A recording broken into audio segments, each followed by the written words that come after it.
Hit it, Phil. Da-da-da-da-da-da-da. Can it be the breeze that fills the trees with rare and magic perfume? Oh, no, it isn't the breeze. It's Jackson time. La-da-da-da.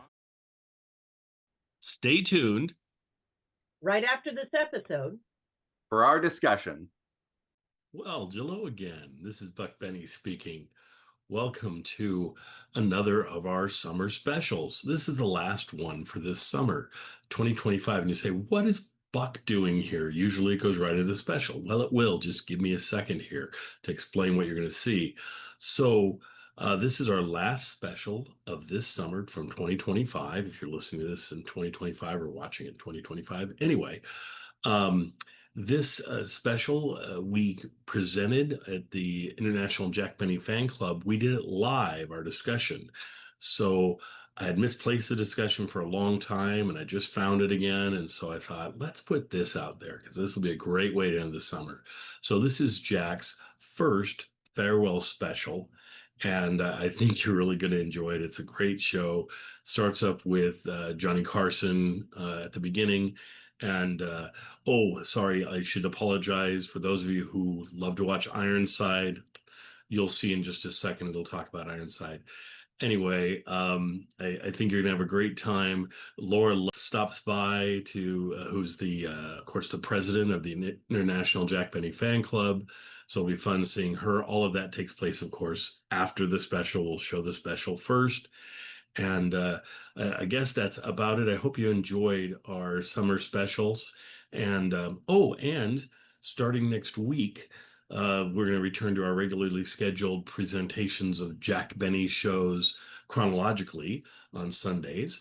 But we're going to add on Saturdays, we're going to have special Saturdays. So we're going to go back to the very beginning of the Jack Benny specials. They're not, when we say Jack Benny special, it's essentially his specials and any specials he appeared on, but also it's just any show that is not the Jack Benny show. So if he's appearing on a Bing Crosby show, or if he's appearing on Burns and Allen or whatever, we'll bring you those shows, as many as we have. And so that will be what makes up our special Saturday day. Okay. Anyway, I'll let it go at that and enjoy our last special of this summer. And next summer we'll be back to do more specials for you. And of course, I'm wearing my summer attire one last time as we head off into October. So enjoy, and we'll see you next time. Ironside will not be seen tonight, but will return next week at its regular time. Now, a special program in living color on NBC.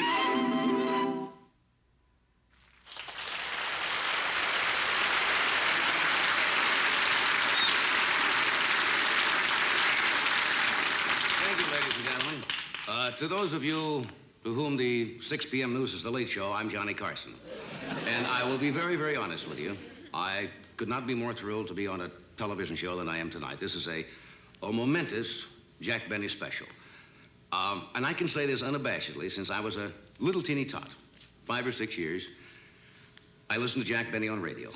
And ever since that time, he has been my idol. I used to say, when I grow up, that's what I want to be. I want to be a comedian.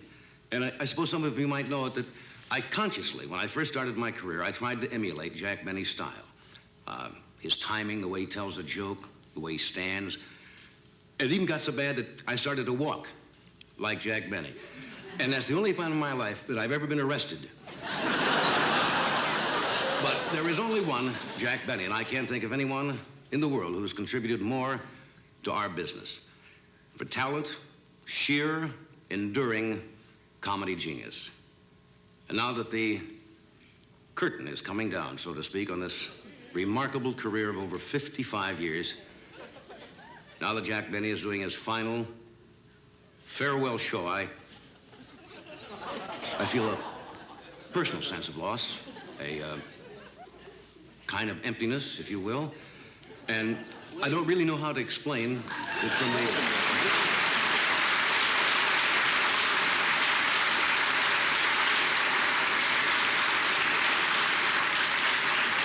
Johnny. Yes, Jack. What are you doing? I mean, what are you talking about? I mean, why are you crying? Jack, I'm just honest. I can't help it. The thought of you doing your farewell show. It's not a farewell show. It's my first farewell show. Jack Benny's first farewell special. That's what we advertise. That's what we're doing. You mean I stood out here and said all those nice things about you and you're not quitting? Why? Why should I quit? Next time I'll do a second farewell show, then a third. I may do a whole series of farewells. But Jack, look, I thought you were stepping aside for someone younger.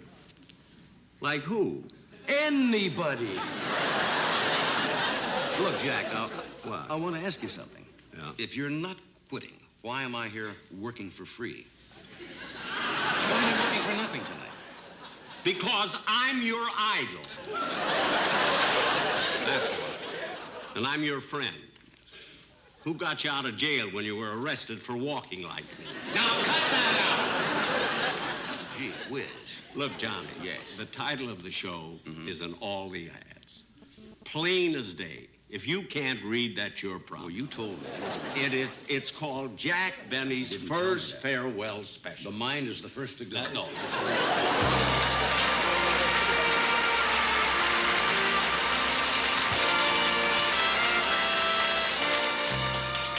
Tonight, RCA presents America's favorites in Jack Benny's first farewell special, starring Jack Benny, with Jack's guests Johnny Carson, Isaac Hayes, Joey Heatherton, Bob Hope, Dean Martin, Lee Trevino, and Flip Wilson. Brought to you by RCA, maker of RCA's XL 100, America's favorite solid-state color TV. Come see RCA's XL 100. You'll know why it's America's favorite. I'll tell you about my new XL 100. I'm real proud of it. It has good color, especially on the food programs, and that's what I specialize in, is food, as you can tell by looking at me. Almost twice as many people own RCA as any other solid-state color TV. That color stands out. Reds, blues, greens, yellows, the westerns, landscapes. You feel when you're watching the RCA XL 100 that you're not watching it, that you're there. I'm a printer, and in my field, I'm concerned with color reproduction, its sharpness, clarity, and purity. And we find all these in our XL 100. Almost twice as many people own RCA as any other solid-state color TV, like RCA's XL 100. You think we'll keep it? I know we'll keep it.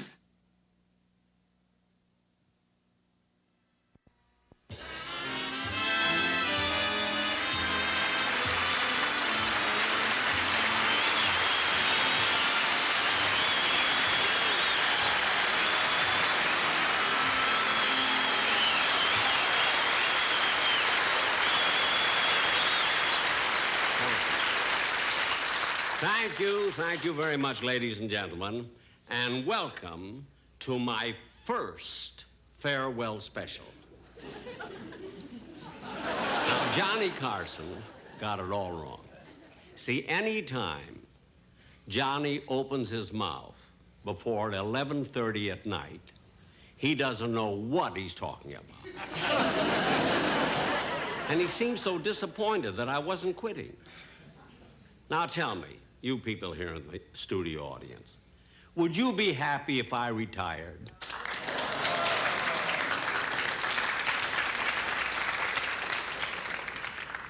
Well, there's one in every crowd. But the rest of you don't have to worry. In show business, you don't quit so fast. The only one that did was Frank Sinatra. But it's different with Frank. See, he can afford to retire. He has a lot of hobbies, good hobbies, young ones. Now, what would I do if I retired? I don't do it now. Why would I do it later? Now, I'll admit that I once toyed with the idea of retiring. I was going to buy a home in Sun City, Arizona. And fortunately, I found out that Sun City is a senior citizen place where they don't allow children, you see? And with my luck,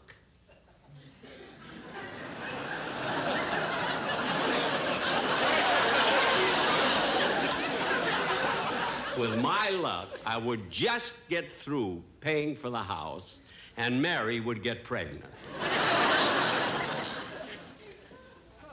How? I don't know. So I talked it over with Mary, and she said, Jack, put some ice in your water bed and go to sleep. Anyway, I hope you all enjoy the show tonight. I don't think I've ever had so many exciting guests. There are people that, well, that you actually have never seen on the show before, that you What's this? What's this? Let's see. It says, Farewell, Jack. Wait a minute, fellas. Fellas, come here. Come here. Fellas, I try to explain, this is not, look, this is...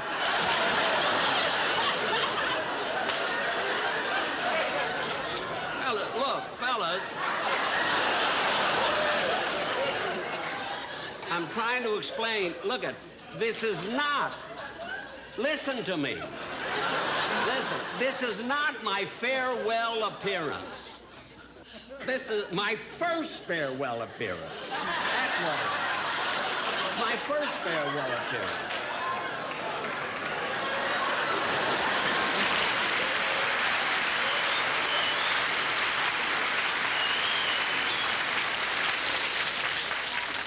Indian givers. I can understand Johnny Carson getting it wrong, but they're supposed to have intelligence. Oh, well. As I was saying, folks, we've got a wonderful show for you tonight, a wonderful cast. And I'm delighted because for the first time, I have Dean Martin on my show. He signed to do my show, and I'm going to do his. And knowing how uptight and nervous a guy can get his first time on a Benny show, especially a worrier like Dean Martin. I hear he's a nervous wreck. So knowing this, yesterday I decided to walk over to Dean's studio and do what I could to calm him down. Mona Lisa, Mona Lisa, never knew. But I knew you when your name was Esther Schwartz. Oh, Dean. Jack. Well, Jack, what brings you to Sin City? Dean, I just thought I'd come by. And look, I tell you, there's no reason for you to be worried or nervous about the show tomorrow. What show? My show. My special. Oh, am I on that? He's so nervous, he doesn't know what's happening. Take my word for it, Dean. There's nothing to worry about. You've got an easy part, and you have all day for rehearsal. Rehearsal? What's that? This guy's paralyzed with fear. It's pathetic. Dean, if I thought for a minute that you'd be getting yourself this upset, I never would have agreed to let you do my show. You're not upset. Think positive. I'm sure you can handle our kind of comedy. You've worked with old pros before. Yeah, but not on television. And we'll make it easy for you. We'll even have cue cards. Cue cards? You use them, don't you? Only when I have to say something. Fine. Well, look, we'll have cue cards. We'll even have them printed on blondes for you. Any place of your choice. Believe me, Dean, we know what we're doing. You couldn't be working with better people. You know my producer. Your producer? The fellow with the little white hat who delivers your sandwiches. Oh, Norman. I thought he was your director. He's that, too. Oh. Now, the important thing is, I want you to relax, get a good night's sleep, and please, don't worry. Okay, Jack, I'll try not to worry. Good. Now, tell me, when do I do your show? You're doing it.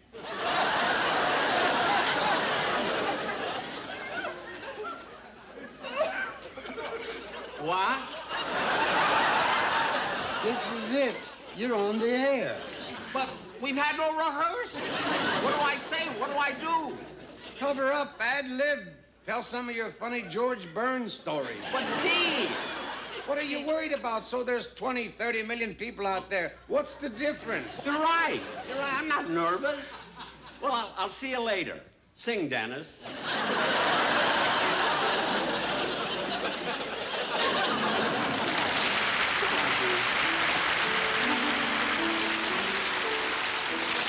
When I should fall in love with you, do you think that you could love me too? Supposing I should hold you and caress you, would it impress you or distress you?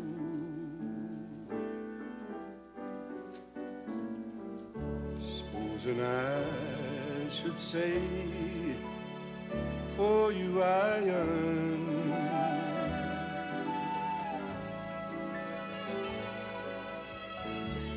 Would you think I'm speaking out of turn?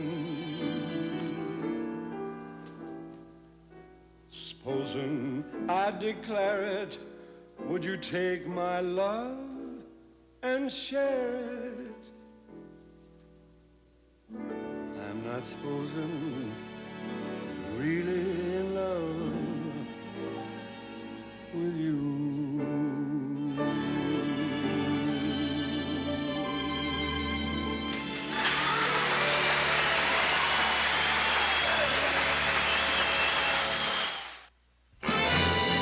In 1947, RCA brought out its first TV sets. I'll wait. In 1954, RCA pioneered color TV. I'll wait. In 1968, came RCA's first solid-state sets. I'm still waiting. Today, January 18th, 1973, RCA announces bargain days at participating dealers. Savings never seen before on many models of RCA's finest color TV, XL100. Joe, look, it's Benny. Hello. I'm thinking of buying a TV set. Oh, yes, sir. Here's RCA's finest, an XL100. 100% solid state, 25-inch diagonal picture, vivid RCA color. It's America's best-selling solid-state color TV. Well, at these prices, even I'm impressed. And so, as RCA bargain days begin, Jack Benny buys an RCA XL100. Like I always said, why wait?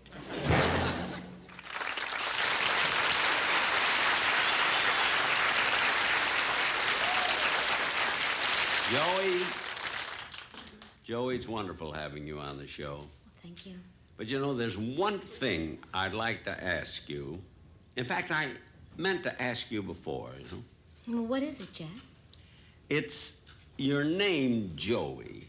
I mean, for some reason or other, you don't associate the name Joey with a girl, you know? Yes.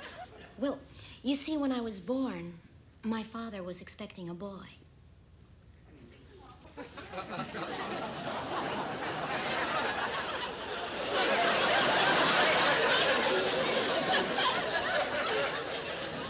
He was. Would you repeat that, please? What you just said? My father was expecting a boy. Your father was expecting a boy? Yes. Well, I'm going to make a wild guess, but I don't think he got one. Now, I understand, Joey, that as soon as this television show is over, or so your representative told me, you're flying to London to make a picture, a movie. Is that true? Well, Jack, I'm supposed to, but I'm not sure about it now. You're not? Not sure about making a picture in London, your first picture? Is it on account of the money or something? Oh, no. The money is fine, and the salary is just perfect. There's just, in fact, they offered me £50,000 to make the picture. £50,000? Yes. Yeah. You know, in American money. I know what it is. You could have told me in yen, and I would have told you how much it was. But why are you hesitating about making the picture? Don't you like the script or something? Oh, no. The story's excellent, and the salary's fine. But there's one thing that bothers me. What's that? Well, in this picture, there's one scene where they want me to run through a field of flowers nude. And I don't want to do it. They want you to run through a field of flowers nude? Completely.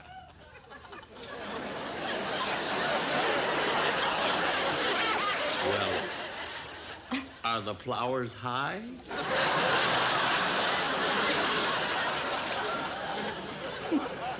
That would be important, you know. But anyway, I don't blame you for turning it down. Imagine running through a field of flowers nude. That would be embarrassing, you know. Oh, no, it isn't that. I'm allergic to the pollen.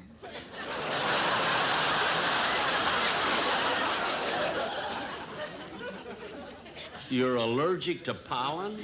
Yes, it makes me sneeze. Makes you sneeze, huh? Well, I still don't blame you, really. If there's anything I hate to see, it's a nude girl running and sneezing. You have to carry Kleenex and all this. And there's another thing, Jack. There's more? Yes, in this particular scene, there's a man chasing me.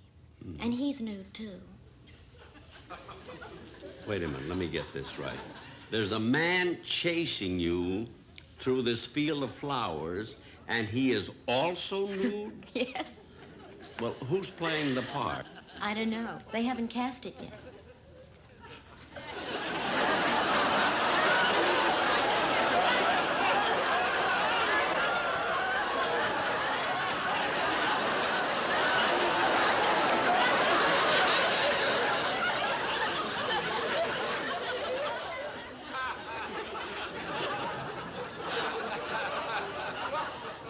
Gee, if I could only run.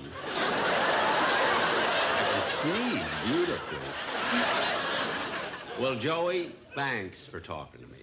And we'll discuss the picture later. Come to my dressing room and I'll give you some fatherly advice. Huh? Okay. Younger than springtime, come on.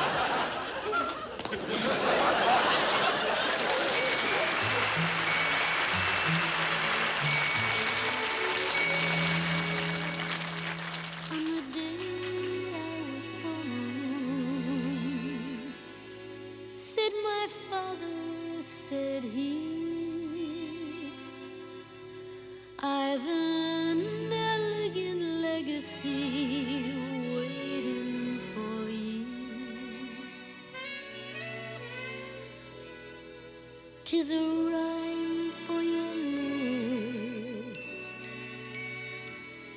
and a song for your heart, to sing it whenever your world falls apart. Do-do-do.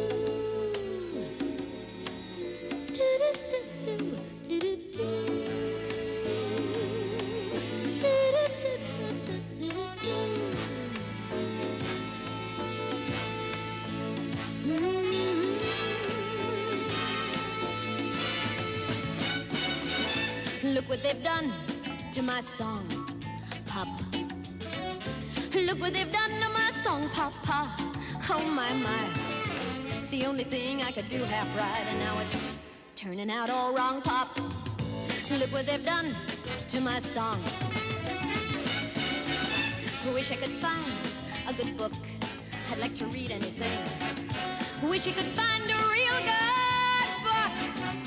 Well, if I could find a real good book, you know I'd never have to go out and look, yeah. Look what they've done to my song. Look what they've done to my brain. Look what they've done to my brain. Fixed it like a chicken bone and I'm just about to go insane. Look what they've done to my brain. Sans changer mon chanson, pop. Ils sont changés ma chanson. Le petit berger restant interdit, certes fini. Et ce n'est pas bon, papa. Ils sont changés ma chanson.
Ce n'est pas bon, papa.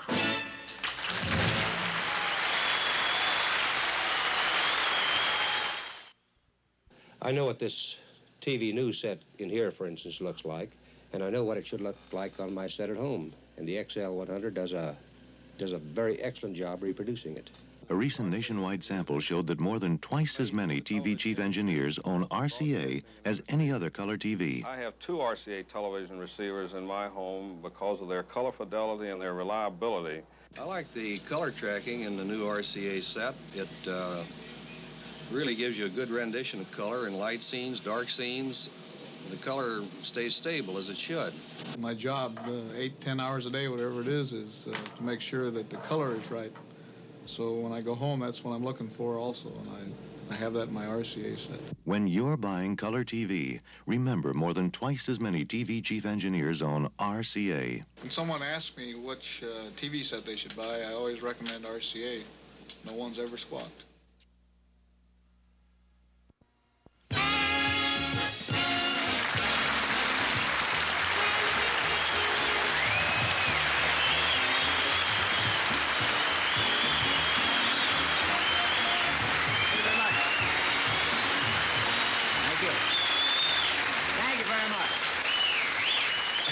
Thank you, relatives. Thank you. Here I am again, another Jack Benny special. And you thought smoking was a miserable habit. But it's true, I do Jack's show once a year, usually around Lent. That's when I give up money. Now, don't get me wrong, it's just that instead of paying his guests, Jack feels it's nicer to give them a gift. And I love the gift he gave me last year. Do you know they still make those pens that you dip in ink wells? This year, I understand I'm getting the ink. What a guy. He's the only one I know who has a Stradivarius made in Japan.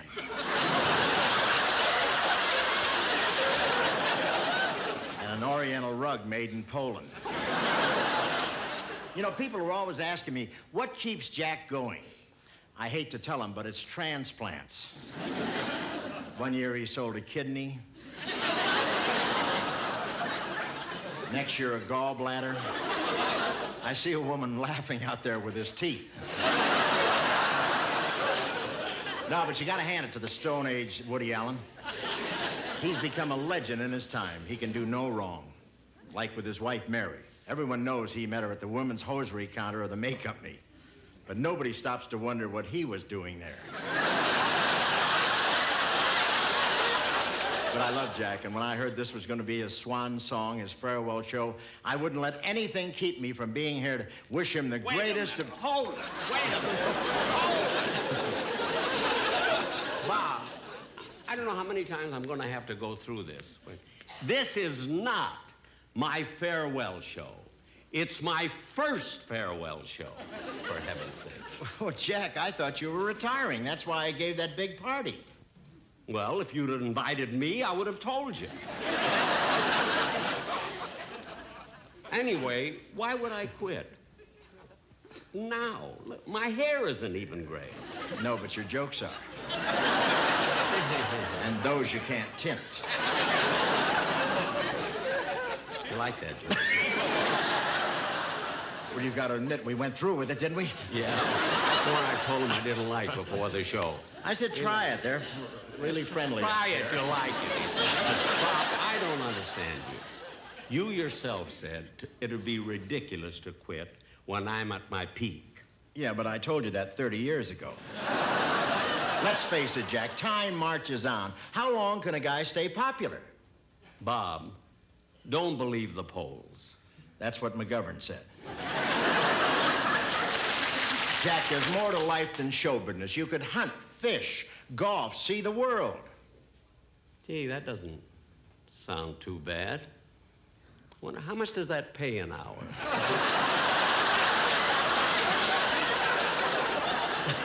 Look, forget all that, will you? Take a rest. You need it. I don't need a rest any more than you do. Jack, take it easy. Now, calm down. Now, look. Well, I'm plenty mad. Does this mean I blew the ink?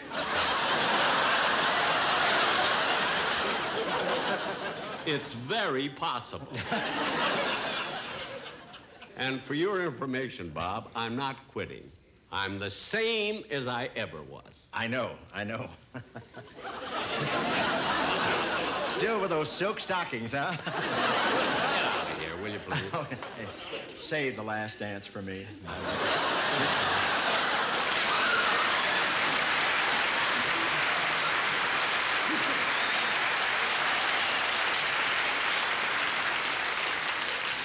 Wise guy. Wait till he needs a liver or something.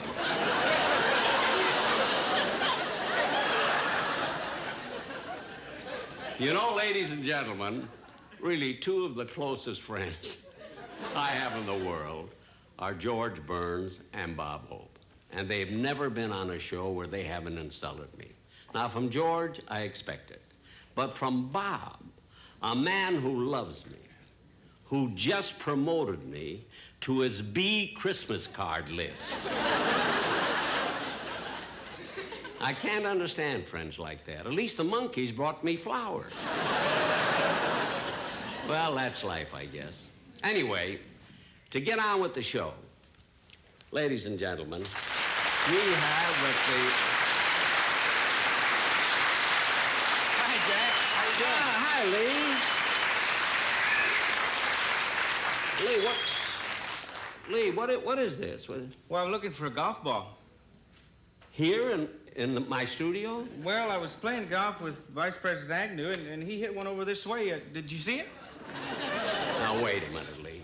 I'm sick and tired, and so are the audiences, of hearing all those corny jokes about the way the Vice President plays golf. He plays very well. And anyway, how could he hit a ball from the golf course into my studio? He's improved. Oh, good. I still can't believe it. But maybe he's right. By the way, how is the Vice President these days? Oh, he's never been happier. Really? Yeah, when we play golf, every time someone hollers, 4, he yells back, more years. Hey, did you make that up? No. That's really good. But I can understand that. Say, Lee, I just thought of something. Maybe you and I, now we've known each other so long, maybe you and I can get on a golf course sometime, huh? Oh, we were, Jack. You don't remember, but it was about 20 years ago, and you were down in Dallas playing golf, and I was your caddy. You were? I don't remember. Well, I remember.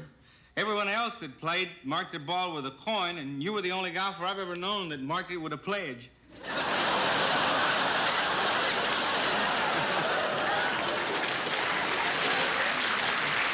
Hey, I remember that. But I don't remember being with you. Don't you remember the ripped pants, the shirts with the buttons off, the shoes with the holes in them with the cleats missing? That was you? No, that was you.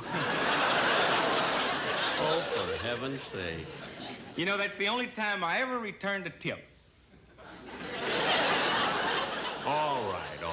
Well, if you find the ball the vice president hit, let me know, will you? I sure will. Goodbye, Jack. So long. Goodbye, Lee. Goodbye. So long, Lee. I'll see ya.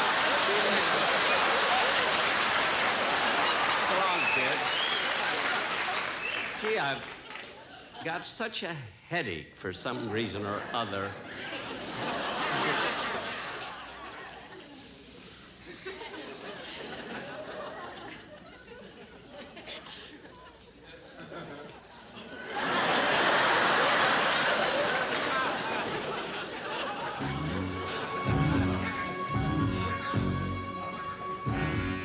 Ladies and gentlemen, the sound you are listening to comes from a great artist, a man who set a new style in music, the Oscar-winning writer of the musical score for the motion picture Shaft, Mr. Isaac Hayes. Who's the black guy with dick that's a sex?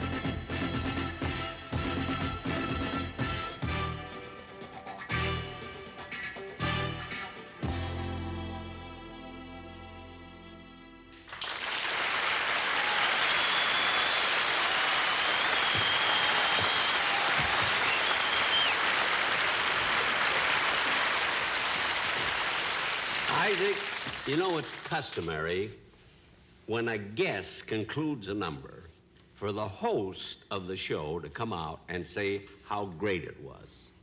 But... You mean you're not going to say it about me? No, I'll say it. I'll say it. You know, I couldn't be more delighted when I found out that you were available and accepted my invitation to be on my special. Thank you, Jack. Gee, it's a beautiful shirt. But where do you put your cufflinks? My wrists are pierced.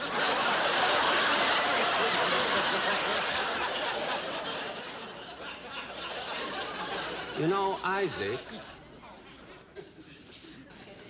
I was thinking, here you are new in the business. Comparatively new, and you've already won an Oscar for Shaft. Yet I've done 24 or 25 movies, and never once did I win an Oscar. No.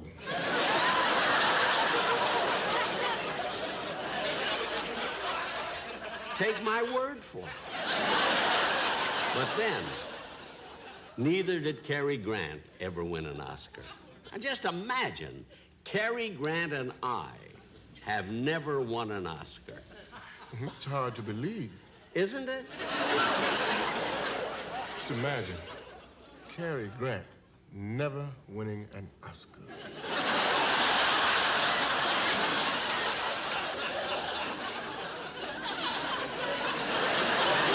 How do you like that? He got the Oscar, and I got the Shaft.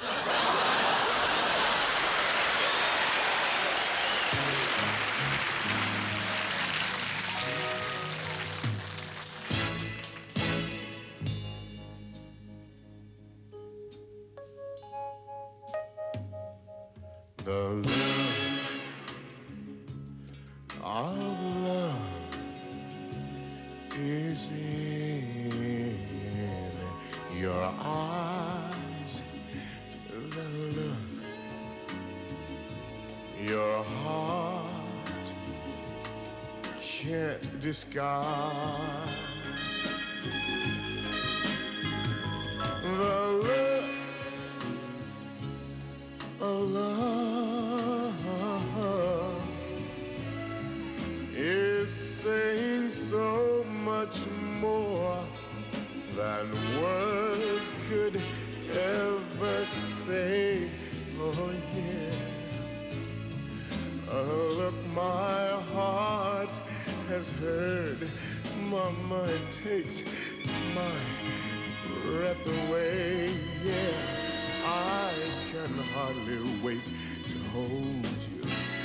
Feel my arms around you. How long I have waited just to love you. Now that I have found you, that look of love, oh, it's on your face. Ooh, mama, that look, that time just can't erase, no. So be mine tonight, and let this be the start of so many grooving nights like this. Oh, let it be. And let's take a lover's vow, and then we seal this thing with a kiss. 'Cause I can hardly wait to hold you. Feel my arms around you. How long I have waited just to love you. Now that I have found you, don't go.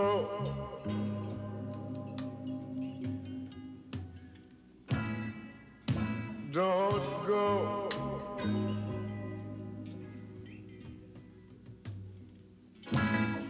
The look of love.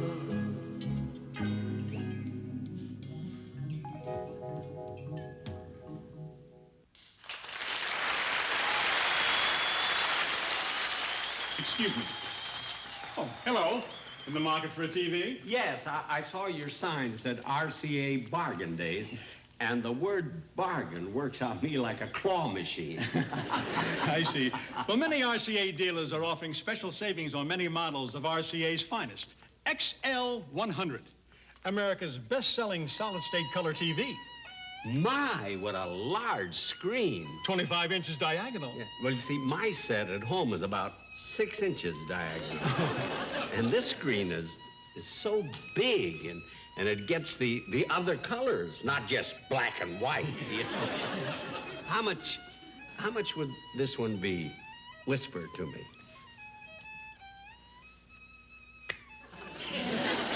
That's all? See how much you save during RCA's bargain days? Bargain price, big screen, and the colors so clear. See how blue his eyes are. Yes.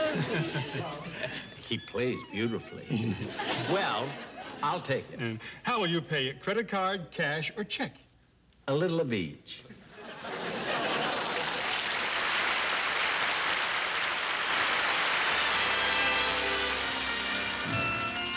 Ladies and gentlemen, there's one thing that bothers me. You see, my show is preempting Raymond Burr tonight. And that means that millions of Ironside fans won't be able to watch their favorite program. And I know what that means to them. I don't think they hate me, but I wouldn't want to walk the streets alone tonight. Anyway, so the Ironside fans won't be cheated. I thought of an idea. So don't go away. I'll be right back. Remember, stay right. Don't. I'll be back. Okay, now don't go away. We'll be right back. Play the music.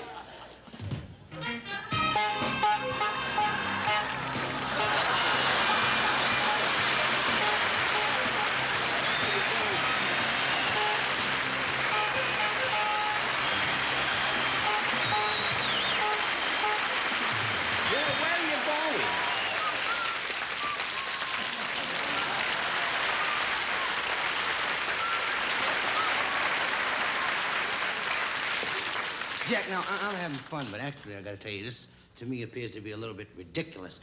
From the back of the bus to the back of the wheelchair.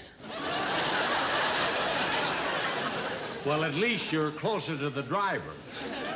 Jack, I am the driver. You are the drivee.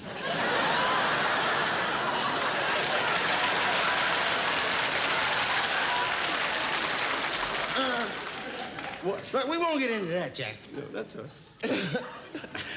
What I wanted to know was, what's this Ironside bit we're doing? Well, you see, Flip, I'm replacing Raymond Bird. Oh, yeah. Does his wife know about it?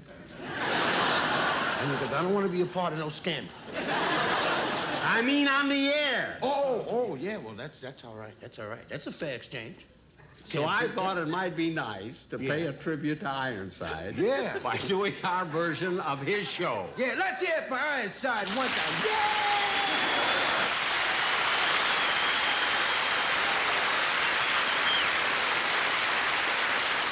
How are you going to do Ironside here in a television studio when their set is San Francisco? Well, that's part of my idea, Flip. Uh-huh. You see, a good mystery doesn't depend on elaborate sets and exteriors. It don't. No.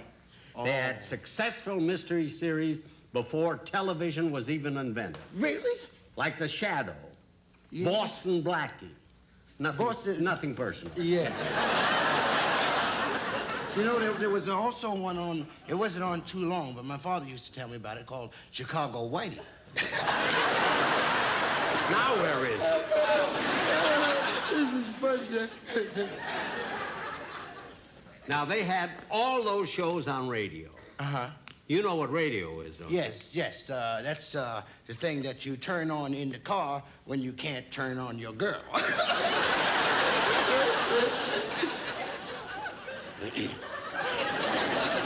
I couldn't do that if I had a short in my pacemaker. Look, Flip. Yes, Jack. I want to show the people what Ironside would have been like as a radio show. Yeah, it'll be fascinating. Yes. It'll be challenging. Yes. It'll be exciting. Yes. And it'll be cheaper. Why didn't I think of that? Now, come on, Flip. I'll show you what a typical old radio studio used to look like. Okay, let's do it to it. Right. I can't wait till we go through the tunnel. Well, here we are in radio. We went through the tunnel, right? Yeah. Went right by the toll gate. Okay, sorry. Say, Jack, where are the other actors? Well, Flip, listen. Since you do so many characters, I thought this would be a wonderful opportunity to show your versatility and do all the voices. Mm-hmm. Yeah, Jack, I see what you mean. That ought to be fascinating. That's right. It should be challenging. Yes. And it should be very exciting. And it'll be cheaper. Well, now why didn't I think of that? I've been practicing that so hard. Well, why didn't I think of that? Now, there's the sound effects thing. Yeah. But where is the sound effects man, Jack? Well, you see, Flip, Yeah. I thought that you... Hold, Jack. How much are you saving? $85. We'll split it.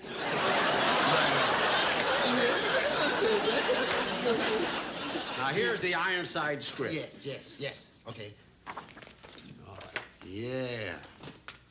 I'll be the chief. Okay. You're the chief. Now, Rochester, I mean, Flip.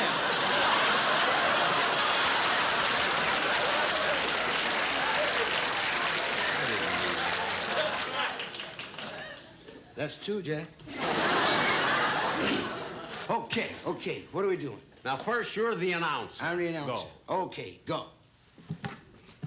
And now, mystery lovers, it's time for another adventure of Cheap Ironside. That's Chief Ironside. I call him the way I see him.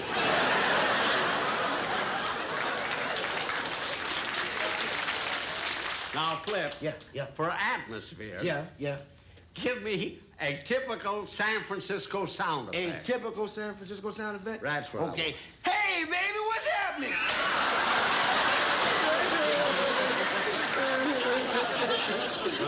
A typical sound. Yeah. Oh, okay. Yeah. San Francisco. Okay. Go ahead. Now, what the hell is that? I said a San Francisco sound effect. Well, that's what that is. See, that's Tony Bennett's heart. He left it there.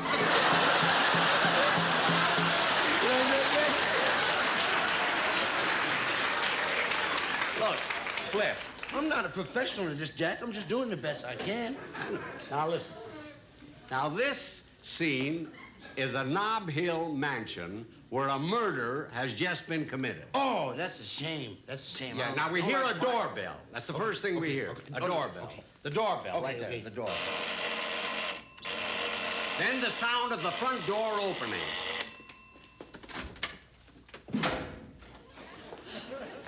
I had to go check because there's nobody at the front door. Must be at the back. Must be at the back. Okay, they in there. And then we hear Jeeves, the English butler, announcing the arrival of Chief Ironside. Here comes the chief. Watch out now, because here comes the chief. The chief is on I said Jeeves. Well, Jeeves is jiving.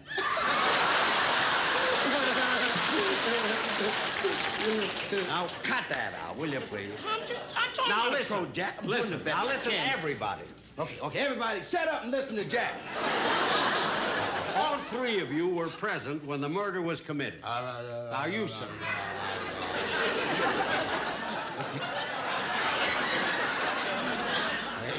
Now, you, sir. Yes? Oh. What is your name?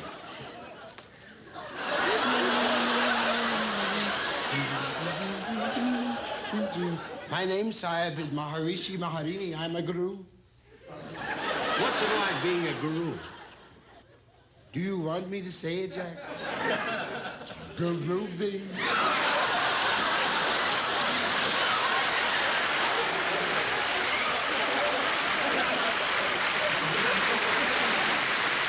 Now we're getting something. Yeah. The only other person in the room was that nun over there.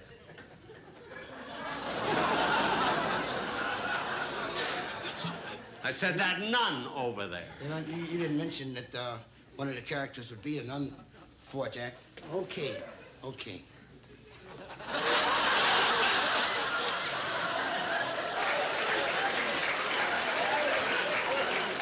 How you doing down there, Jack? Your name, please. Can't hear you. Wait till I come down to 5,000. Oh, okay. Your name, please. My name is Sister Maria Geraldine. Sister Maria Geraldine? Yes, honey. What thou seest is what thou getst. If thou askest properly. Woo! What a seeing and the getting. Will you tell me what you were doing when the lights went out? You devil, you. The lights went out. I was dancing. Dancing? Can a nun do that? Mm-hmm. In my parish, they can. The bishop told us, don't fight the feeling. Those nuns sure have a natural sense of rhythm.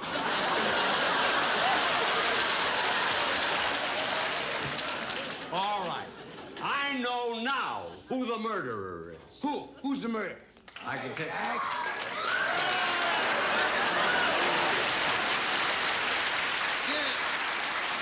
How you doing, Jack? Nice to see you. George, what are you doing here? Well, Jack, I heard that you're retiring, and I figured you'd need this, but I see somebody got you one of them. Look, George. Hey, I missed you at Bob Hope's party the other night that he gave for you. Yeah, didn't we have a great time? We certainly did. I was the only one that missed you, but I'm your closest friend. George, would you do me a favor? Well, of course. Will you please sit down? Sure. Want me to sing something? No. Now remember, I'm not retiring.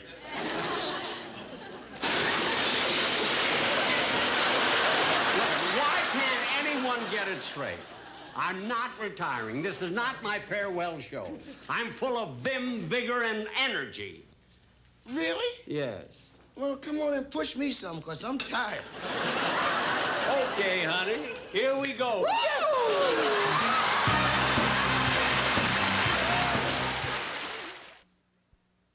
We recently purchased our second RCA XL 100, basically because of the reliability and performance we experienced on our first RCA. Almost twice as many people own RCA as any other solid-state color TV, like RCA's XL100. We have an RCA XL 100 set here in the recreation room at the firehouse. It has been reliable and runs cool. I like it so well that I purchased one for my family, and we love it. We've had RCAs now for the last 50 color sets for the last 15 years. And this is the most trouble-free set we've ever had. The reliability, as far as I'm concerned, it's just great. They can take it from me. The XL100 is a great machine. Almost twice as many people own RCA as any other solid-state color TV, like RCA's XL100. All I can say is my XL100 that I use is a wonderful set.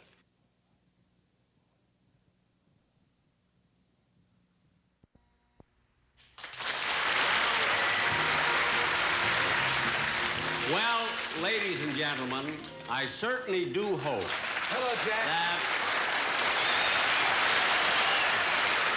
Hey!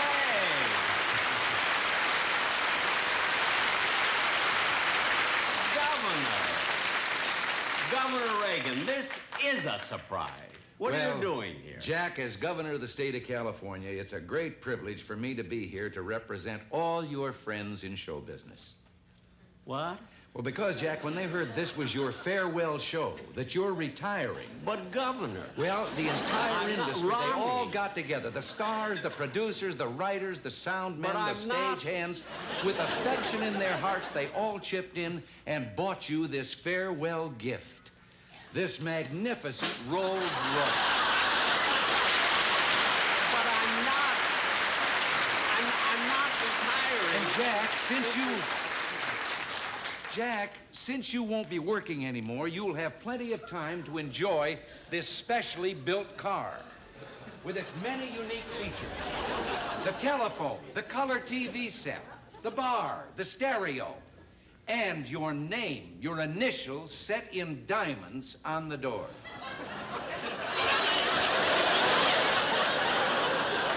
In diamonds? That's right, Jack. It's our goodbye to you. This beautiful $48,000 automobile. But, Governor, I wasn't planning to... $48,000? That's 10 million yen. Here's your gold, solid gold ignition key.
Also appearing in tonight's show was Diane Day.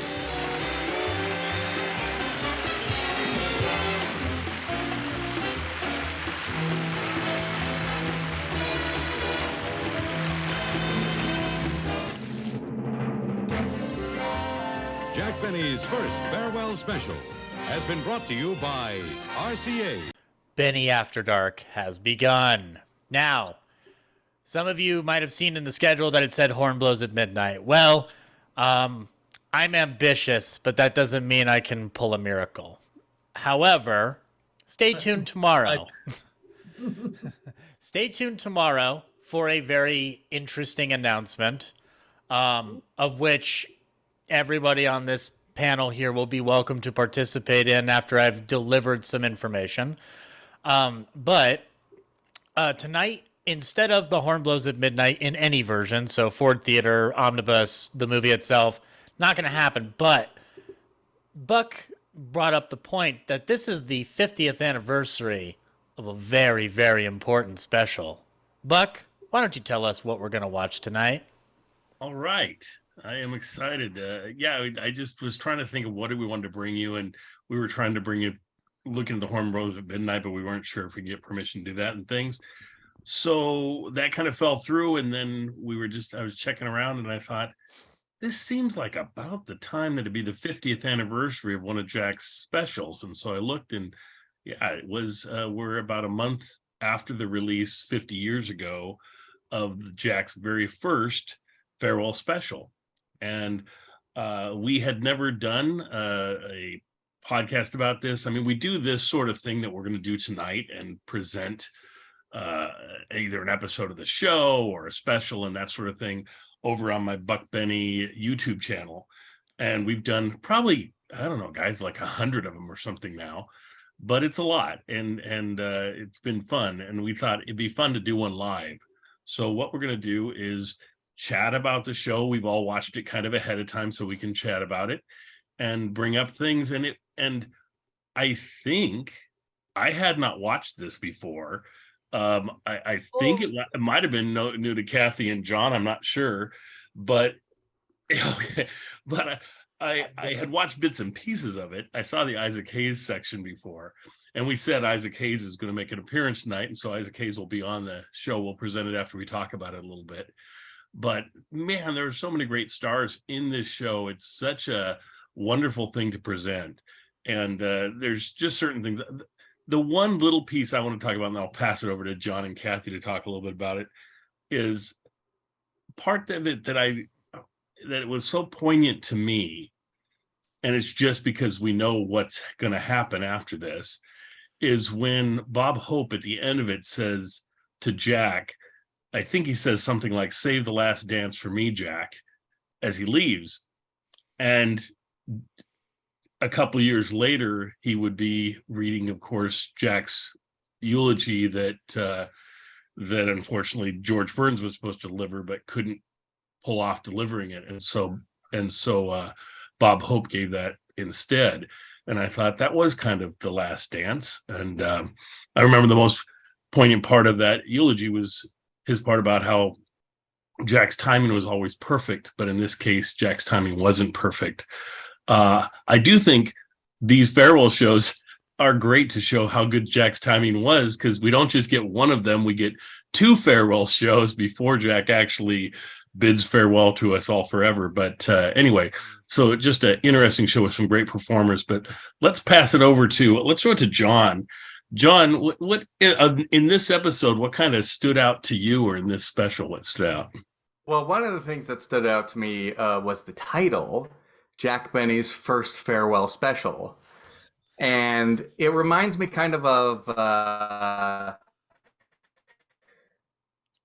I Can't Stand Jack Benny contest, where all you need is the title of the...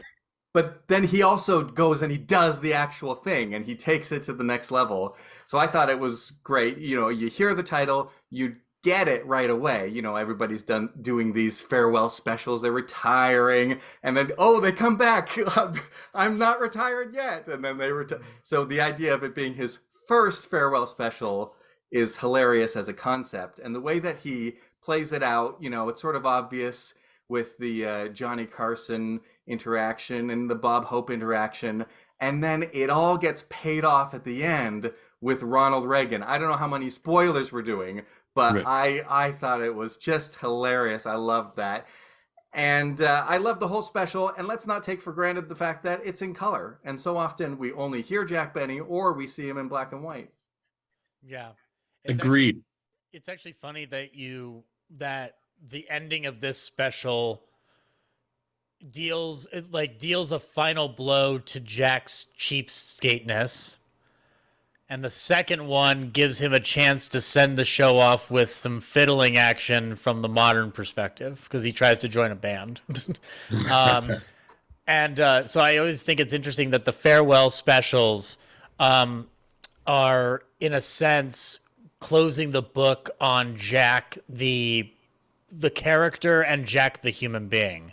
Because we know if he had lived on, he would have been continuing the violin stuff and really putting the comedy career to a close. So I just found that interesting. But this one, because of the way it deals with the end, it's kind of like the perfect way to end the Jack Benny television show period, is to just leave him in a dilemma. Almost even more incomprehensible than Your Money or Your Life. It mentally does not make sense to him. Yeah. Oftentimes, even when I'm watching comedies and I can appreciate how funny it is, I'm not really a laugh out loud kind of guy. But when Jack Benny kicks the tires, I laughed out loud. Yes. Yeah. That was great. You seem like tinily looking at things. It's just like it's the thing we love, where he just kind of moves his hands or kind of looks around. But now he's got like an actual prop. You know, like Brad Pitt has like a burrito in his hand in every Ocean's 11's movie. It's like the same thing. He's finally got something he can actually use that's not a violin at last. And I need to say, I'm sorry, I should have said this up front. We do want to apologize to viewers, because we're not going to present the Ironside that was supposed to be on tonight, preempted by this Jack Benny special. I just thought I would mention that. You stole my swift introduction, Buck. Apple's Way will not be seen tonight. Not tonight. Who remembers Apple's Way? Yeah, I do. I don't. Am I better for it? I don't know. Tell me. Kathy, what were your thoughts on this one? Well, just a fascinating mashup of 1943 and 1973. Yeah. I had found a review of this show in Variety, and right next to it was a review of Bob's Hope's Christmas show that had been, in late 72 before 73. And that review, the Bob Hope review, says, oh, what you really saw in this show was the recent loosening of restrictions on what you could talk about on TV. And brother, for the 1973 portion, is that in evidence in Jack's show. He says the word pregnant. He suggests it's Mary who's pregnant. They say I believe a hell and a damn. There's booty shaking all over the place. So in part, this show was so of the moment. And then to recreate a radio show, it's so Wilson, 1943. Yeah. And to also mention to pay attention to the commercials, because the commercials are so lame and they're being produced by RCA, but they sound, it's just, you would think by 1973, we in TV history talk about, oh, by this point, the networks had completely taken over sponsorship and they only sold 30-second ads. The ads for this program are so much closer to 1943 or 33, with looking at lumpy people across the country. And, oh, yeah, I want to buy an RCA XL 100. Do you think that's an... I couldn't believe it. And the voices of the people, it's like, I wouldn't listen to a podcast by any of these folks. They got the most boring sounding human beings that you could ever imagine to advertise for this TV. And then I looked at the TV and they were like $1,000 at the time. Just crazy how much money they would ask for those TVs. But anyway, I noticed that Laura's here. Laura, did you want to say anything about this special? Oh, actually, the reason that I came on, but let me pause that for a moment because Zach has been trying to get a word in here. I was trying to ask Kathy, do you think that Jack insisted on the ads being that long because that's something he was comfortable with? Or is that just a network decision? That's nothing to do with him. It's a network decision. Mm-hmm. So, okay. And who owned NBC? RCA. So they were going to do anything they wanted. But the fact that they had the almost live commercials there on a stage with all the TVs. And so it just, again, lame commercials for 1973. That's a very fair point. It's just because it feels like it's tailor-made to be almost a Jack Benny radio-esque ad that wasn't as clever as a Jell-O commercial, like more like a Grape Nuts. It seems more like intended, like, well, maybe that's something that they were deciding it for him, or he wanted to do himself, you know.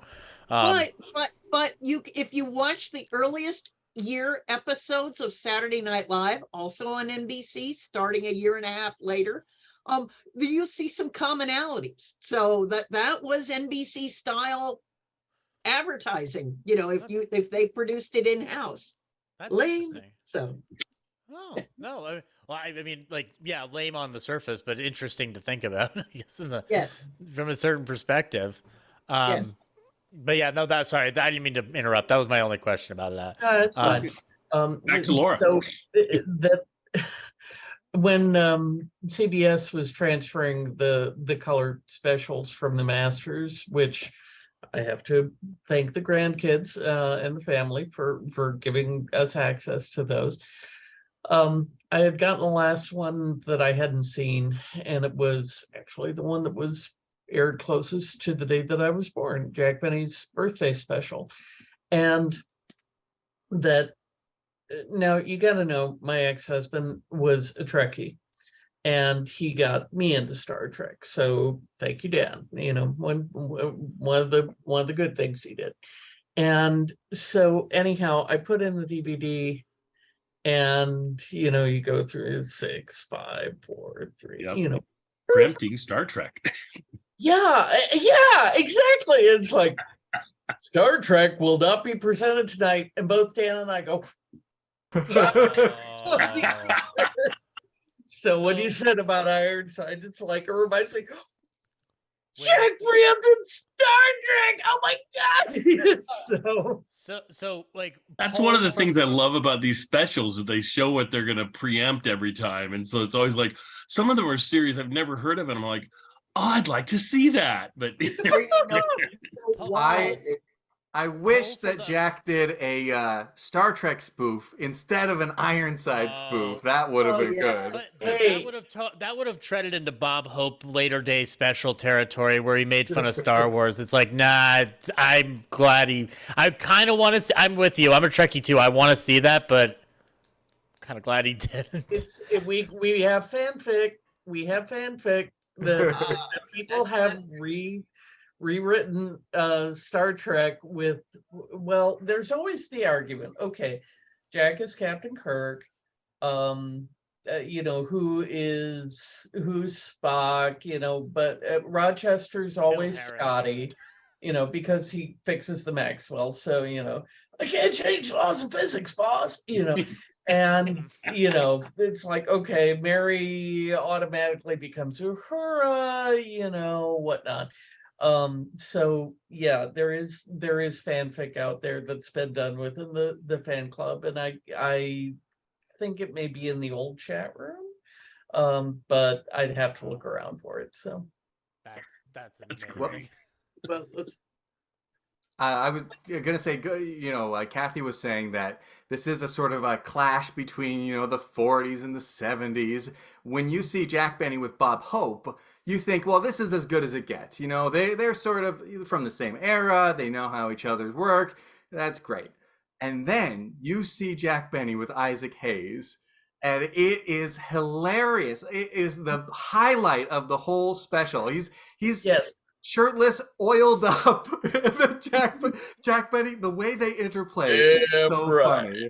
To see Jack Benny oiled up and shirtless is just amazing, I must say. And the chains, boy, those chains are exciting. Yeah, I tell Isaac you. Hayes looked amazing in that suit. Let me tell you, he looked amazing in that suit. No, from a contextual standpoint from the 70s too, that's interesting because you're seeing a cross section of Jack being somebody whose show, whether perfectly or imperfectly, was a trailblazing moment for an African American character, to then see it, to see the person who's at the forefront of that, up beyond Rochester. Obviously, it's both of them in the room. To have him come face to face with the man responsible for the music of an entire, like, conceivably, like, that would birth an entire genre in the 70s is just fascinating to me. It's not the niche of old celebrity with new talent. It's the idea of, like, this is a cross section of, like, something that Jack and Rochester started, but it doesn't. But then obviously other people build up stepping stones that lead to somebody like Isaac Hayes performing this audacious and brilliant score for Shaft. Like, it just seems like the crossroads are just excellent, and he plays off of Jack so wonderfully. You can understand why he ends up going to South Park in the 90s, because he has great comic timing. He knows how to play with Jack. It's not like some musicians where I'm like, they're not playing well with Jack. They're not catching everything. Or like, even like watching the doctor that wrote Everything You Want to Know About Sex interacting with Jack, where he just stilted. Yeah. Isaac Hayes, much like his music, is flowing with the groove of this magnificent little comedy bit about the Oscar. Because as Jim's bringing up in the chat, singing the theme for Shaft on the 72 Oscar show and winning an Oscar for that. So it's remarkable. Yeah, and I mean, you compare even Flip Wilson, you know, he has fun, he's hip, he's cool, but I do feel like the way that Isaac Hayes plays it, where he's just like unimpressed, is just hilarious. Yeah, I was most shocked that Isaac's second song was sung in a sort of slow lounge lizard fashion. But to have that dancer. I was going to say, you got the pole dancer too. On a pole. Yeah. This is the only Jack Benny special, I believe, with pole dancing within the special. So, I want to see more Jack Benny pole dancing. I tell you that. He does a pretty nice job. He doesn't fall off the pole the whole time. So, I mean, yeah. Yeah, well, I think it's that whole greased upness he has going on that helps him with the pole and swinging around it really good. I don't appreciate George Burns. No, go ahead. He's going to be let down now when they see the special compared to what I'm presenting it as. So the stuff about African Americans, the stuff about race is fabulously done on this show. The stuff about sexual, representation of women is dreadful. I mean, it's dreadful. Oh my gosh. Sex. Him having to talk about Mary being pregnant, just sex, women as sexual objects, sex. Compared to his show with Mary back in the 40s, he was so much more progressive than this, with a strong female character and everything. Yeah. This show is so completely backwards with women. The scene with Dean Martin, where there's a woman that just walks across the screen in a cat suit and doesn't even get mentioned first. Really. She just walks by and there she is. And then his scene with Joey Heatherton, where Joey is in this onesie sort of thing and with a collar. Yes. And it's just like he's talking to her like it's no big deal or whatever, and yet it's all sexualized, and oh my gosh. And the sketch that they have her doing, consisting of the sort of cinema that you're seeing coming out of different countries at that time, and they're playing into the humor of it combined with the open talk about sex that exists now at this point on a network scale, let alone a cinematic scale. It's similar to one particular 2,000-Year-Old Man album where they're at the Cannes Film Festival, where the joke doesn't hold up anymore. I get what they're doing, but it doesn't hold up because the language is just dreadful. But this is tame by comparison to what I'm bringing up. But it's an example of like people are like finally allowed to be like, wait, we can say all those 4-letter words that George Carlin talked about? What? We can do it? Oh, great. Let's just do it. And within that, you see like an imperfect balance. But I do think that there's with all the like negativity that it does have, it does manage to balance itself out with enough of a feel of older classic Jack that it's not escaping it. Jack's not trying to remake the wheel here. There's a infusion, but it's not overwhelming the proceedings entirely. It's not a 100%. Yeah. Right. I never buy him as a dirty old man. He's not so. Oh, but it the scene with Joey Heatherton. I think about it. Yeah. It pushes it. Yeah. Well, but this conversation actually makes me think of a gag that Jack did on Laugh-In, and I'm going to start it. And when any of you remembers, oh yeah, just jump in and I'll stop and you carry it to the end. They're always talking about sex on television, all this sex. And, I just keep changing from one channel to another channel, and I can't seem to find any. Okay, nobody jumped in and took the rest of the gag. So anyhow, there you go. Well, Variety also connected the dots about why this random selection of people. I still didn't understand Lee Trevino, other than he was at the top of his game, but the mention of Spiro Agnew. So it seems that all of them were involved in a charity show. Right about this time, whether it's the March of Dimes or what, I left it at school, but Agnew was a part of it. Reagan was a part of it. Bob Hope was a part of it. So Johnny Carson was a part of it. So all these random things that are in the show actually sort of came together, I think, in I'll be on your show if you'll do this for me, and I'll do this for you if you do this for me. And Joey Heatherton had worked a lot. She'd been on many USO tours with Bob Hope, and she was appearing on the Dean Martin show. So what seemed very random behind the scenes all sort of came together in this sort of package. So it's interesting because this is a time where it's very heavily edited, you can tell, right? But they still left in moments like when Jack Benny says to Bob Hope, I told you that joke wouldn't work. And I wish we could see like a live version where there's that more spontaneity and where you could see the whole context of that and how that played out. Mm-hmm. Yeah. Really, well, I think we did it. With the whole Lee Trevino thing, I just thought it was hilarious how he's just, it's like, I'm just playing through, and he's this kind of comes through the show and then he's gone. It's like the chimps. So yeah. Oh, I love it when Jack stands like the chimps. When the chimps are there and he notices how they're standing, immediately reacts to it and stands the same way. I thought that was so cute. Jack is just so brilliant. It's crazy. Yeah. So one of the reasons why Trevino was on the show was Jack was on Trevino's Golf for Swingers later that month. Thank you. What about George Burns? That one was Sammy Davis Jr. Wow. And there should be video of that available too. When sorry, I was multitasking. When Sammy Davis Jr. was on Jack's show. No, on Lee Trevino's Golf for Swingers. Oh, gotcha. Okay. That was a syndicated, I believe, show, but aired about the 28th, 29th of 73.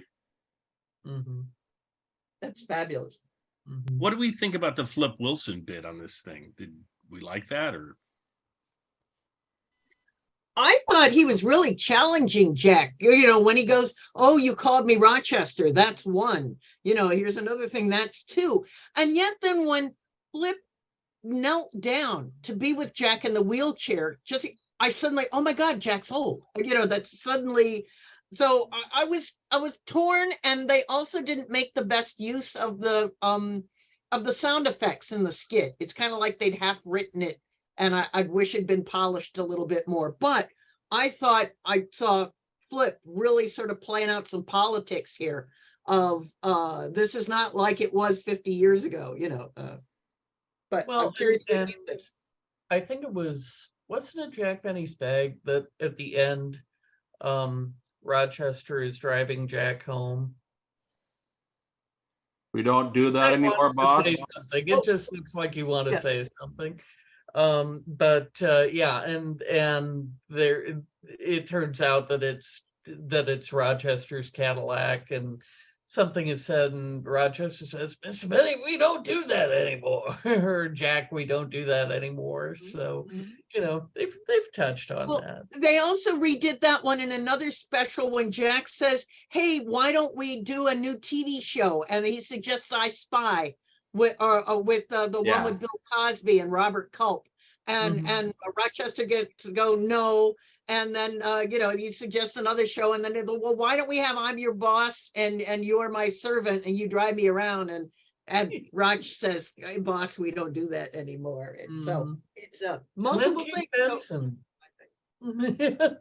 But that was a few years later. So okay.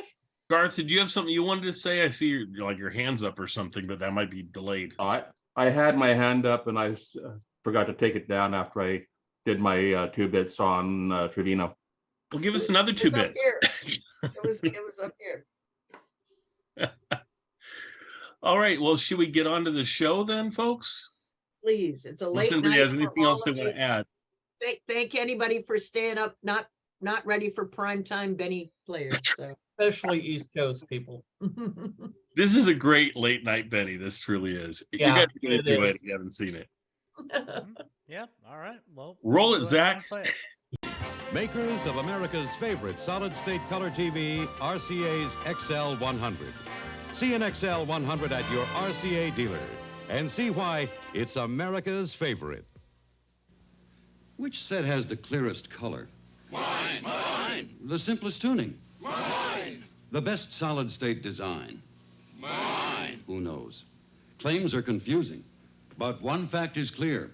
When it comes to solid-state color TV, almost twice as many people own RCA as any other brand. Almost twice as many. Like this RCA XL 100. It's America's favorite. Come see why.